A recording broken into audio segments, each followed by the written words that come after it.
दोस्तों, आप तमाम लोगों को याद होगा कुछ महीने पहले बंगाल के एक जज साहब ने जो है वो अपना जज का करियर छोड़ करके रिटायरमेंट लिया था और उसके बाद उन्होंने भारतीय जनता पार्टी ज्वाइन कर लिया था।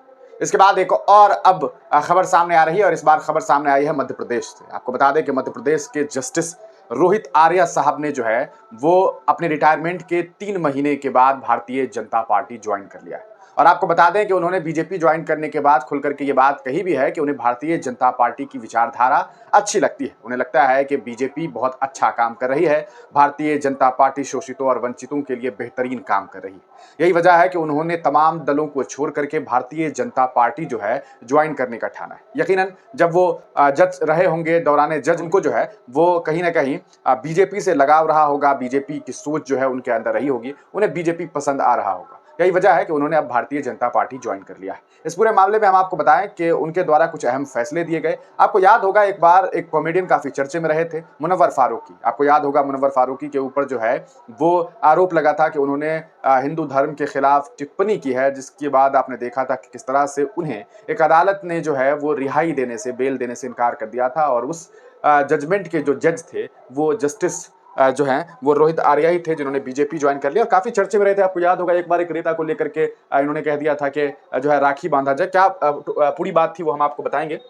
देखिए, फॉर्मर मध्य प्रदेश हाईकोर्ट जज justice Rohit Arya join BJP. इस पूरे मामले में देखिए एबीपी न्यूज ने कुछ बातें लिखी थी, वो ये कि रिटायर्ड हाईकोर्ट जज रोहित आर्या ने बीजेपी ज्वाइन कर लिया है। जस्टिस आर्या वही पूर्व जज हैं जिन्होंने कॉमेडियन मुनव्वर फारूकी और नलीन यादव को जमानत देने से इनकार कर दिया था। दोनों पर धार्मिक भावनाओं को आहत करने के आरोप थे। अपने आदेश में जस्टिस आर्या ने कहा था कि सौहार्द और भाईचारे को प्रोत्साहित करना प्रत्येक नागरिक का संवैधानिक कर्तव्य है, भले ही उस व्यक्ति का धर्म, भाषा और जाति कुछ भी हो। हालांकि सुप्रीम कोर्ट ने मुनव्वर फारूकी को जमानत जो है वो दे दी थी। जस्टिस आर्या का नाम महिला के साथ अभद्रता करने के आरोपी को जमानत देने पर भी चर्चा में आया था। जी हाँ, एक जो इंसान था जिसने एक महिला के साथ अभद्रता की थी, उसके साथ जो है उन्हें जमानत देने के मामले को लेकर के भी ये चर्चा में रहे थे। उन्होंने अपने जमानत के आदेश में कहा था कि जमानत मांगने वाला सदस्य और उसकी पत्नी शिकायतकर्ता महिला के घर पर रक्षाबंधन के दिन राखी और मिठाई का डब्बा लेकर जाएं। साथ ही जमानत की शर्तों में कहा गया था कि आरोपी शिकायतकर्ता महिला की और जीवन रक्षा करेगा। हालांकि इस निर्देश पर सुप्रीम कोर्ट ने रोक लगा दी थी और जमानत की शर्त की आलोचना की थी।